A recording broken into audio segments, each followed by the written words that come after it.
Guys কেমন আছেন সবাই? আশা করি আপনার সবাই অনেক অনেক অনেক ভালো আছেন। তো গাইস আমি এসে পড়ছি এক জায়গায় ঘুরতে, আর এটা হলো উত্তর চাষের আর কি। আপনাদের আজকে কোনো মুরগির আপডেট দেওয়া হবে না, আজকে আমি আপনাদের এই পুরো রুম টুর দেখাবো। ওকে, তো গাইস শুরু করা যাক। তো গাইস এখন আমরা দেখাবো আমাদের ফার্স্ট রুম, যেটা এই যে এখানে একটা আছে খাট, এই যে এখানে একটা আয়না, আমার মা জেঠি ভাইয়া এখানে বসেছিল এসির নিচে। তারপর এই যে এখানে একটা সোনি টিভি, তারপর এই যে এই সাইডে তারা বসে রয়েছে। তারপর যে কিচেন নিয়ে দুষ্টমানি করছে, তারপর যেটা ওয়াশরুম তাদের সাথে। তারপর আমরা চলে যাব ওই ফ্ল্যাটে এখন চলে যাবো, কারণ ওরা দুই ফ্ল্যাট মানে নিয়ে বাসা ধরেছে।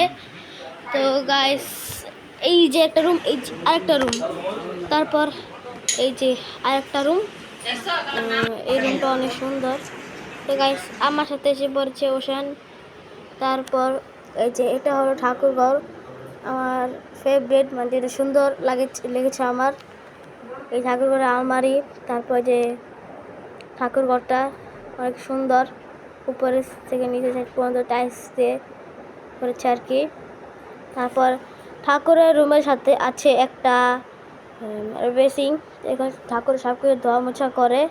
তারপর এটা কিউট একটা ছোট্ট ফ্রিজ, ঠাকুরের প্রসাদ বা অনেক কিছু রাখার জন্য। তারপর এটা হলো আমার জিজুর স্টুডিও, এখানে ছোটোটা আলমারি, তারপর ছোটোটা এসি, তারপর একটা ছোট্ট খাট, তারপরে যে আলমারি। এই যে এটা হলো আমাদের দাদার মেন স্টুডিও, এই যে আমার দাদার ল্যাপটপ, তারপর যে মনিটর, এই যে তারপর নিচে মাইক, তারপর নিচে পিসিটা আছে। তারপর আমরা চলে যাব বাসায়।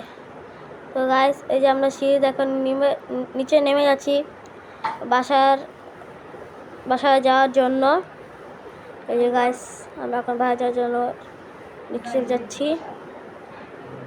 তারপরে যে আমরা নিচের গ্যারাজ তাদের গাড়ি, এই গাড়ি সবগুলো এখানে মানে পার্কিং করে রেখেছে। এখন আমরা রিক্সা নিয়ে চলে যাবো। Thank you so much for watching, bye. তো আমাদের ব্লগটা দেখার জন্য আপনাদের সবাইকে thank you so much for watching, bye. Please subscribe my YouTube channel and like this video, by.